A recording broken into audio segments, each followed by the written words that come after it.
He's been called one of the greatest investors of all time. A man who took a small mutual fund and turned it into a financial giant, delivering returns that seemed almost impossible. This is the story of Peter Lynch, the legendary manager of the Fidelity Magellan Fund, whose journey from a golf caddy to a Wall Street icon is a masterclass in intuition, hard work, and common sense. Born in 1944, Peter Lynch's early life wasn't easy. His father passed away when he was just 10, leaving his mother to raise the family on her own. But even as a kid, Peter had a drive and a curiosity that set him apart. His first real brush with the world of finance happened on the green fairways of a local country club. As a golf caddy for wealthy businessmen, he didn't just carry clubs, he listened. He soaked up every conversation about stocks and the market. One name kept coming up: Flying Tiger Airlines. With the money he saved from caddying, he bought his first shares. When that stock soared, a spark was lit. Peter Lynch was hooked. His passion led him to study finance at Boston College and then to the prestigious Wharton School for his MBA. But the real turning point came with a summer internship at Fidelity Investments. His sharp mind and relentless work ethic didn't go unnoticed. After graduating, he landed a full-time position, and the stage was set for a career that would change the world of investing forever. In 1977, at the young age of 33, Peter Lynch was given control of the Fidelity Magellan Fund. Back then, it was a relatively small fund, managing about $18 million in assets. What happened over the next 13 years was nothing short of miraculous. Lynch grew those assets to an astonishing $14 billion. Let that sink in. Under his leadership, the fund averaged an annual return of 29%. This wasn't just success. It was legendary. So, what was his secret? Lynch's investment philosophy was refreshingly simple. Invest in what you know. He believed that the best investment opportunities were often right in front of us in our everyday lives. He'd walk through shopping malls, observe what people were buying, and talk to friends and family about the products they loved. He had an incredible knack for spotting trends long before Wall Street did. He called these winners 10-baggers stocks that increased their value tenfold. Think about companies like Dunkin' Donuts, Taco Bell, or Heinz. Lynch saw their potential early on, recognizing the power of a strong brand that people connect with. But his strategy was more than just simple observation. Lynch was a master at digging into the details. He famously said, "Doing your homework is the way to be a successful investor." He'd spend countless hours poring over financial statements, looking for companies with strong fundamentals, low debt, and big growth potential. He blended this meticulous research with an uncanny gut feeling for the market. While others panicked during downturns, Lynch saw buying opportunities. He demystified the stock market, showing regular people that they had an edge. They understood local businesses and consumer trends better than many analysts sitting in a distant office. His message was empowering. You can beat the experts if you use the knowledge you already have. Behind the incredible numbers and the brilliant stock picks was a man who remained remarkably humble. Lynch was famous for his work ethic, often putting in 12-hour days and devouring hundreds of annual reports.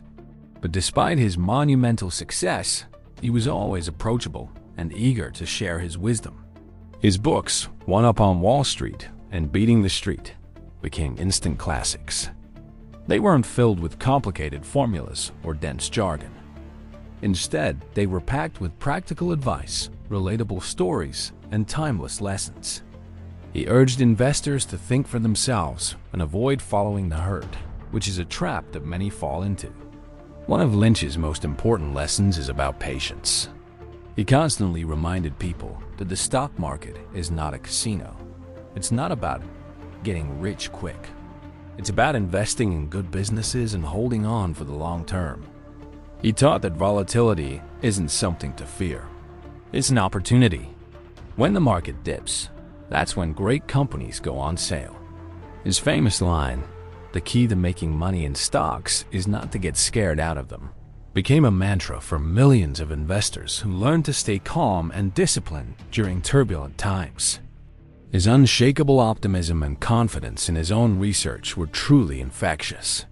Lynch's ability to spot broad trends was another key to his success. In the 1980s, he saw the retail sector exploding. Companies like Walmart and The Gap were expanding at a phenomenal rate, and Lynch got in early. He also invested heavily in technology companies that were just beginning to reshape entire industries.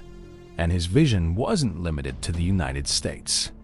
He was one of the first major fund managers to recognize the importance of global investing, diversifying the Magellan Fund with international stocks long before it was common practice. This global perspective and his ability to anticipate market shifts kept him consistently ahead of the curve. He was also incredibly adaptable. Lynch didn't believe in a one-size-fits-all strategy. While he was known for growth investing, he wasn't afraid to buy a value stock if he saw a compelling opportunity. This flexibility was crucial. It allowed him to navigate different market cycles and consistently outperform his peers. His core principle was always the same. You have to know what you own and why you own it. Every investment had to have a clear, logical story behind it. Then, in 1990, at the absolute height of his career, Peter Lynch did something that shocked the financial world. At just 46 years old, he announced his retirement. The industry couldn't believe it. Why walk away from so much success? For Lynch, the answer was simple. He wanted to spend more time with his family. After years of grueling hours, he was ready for a different chapter.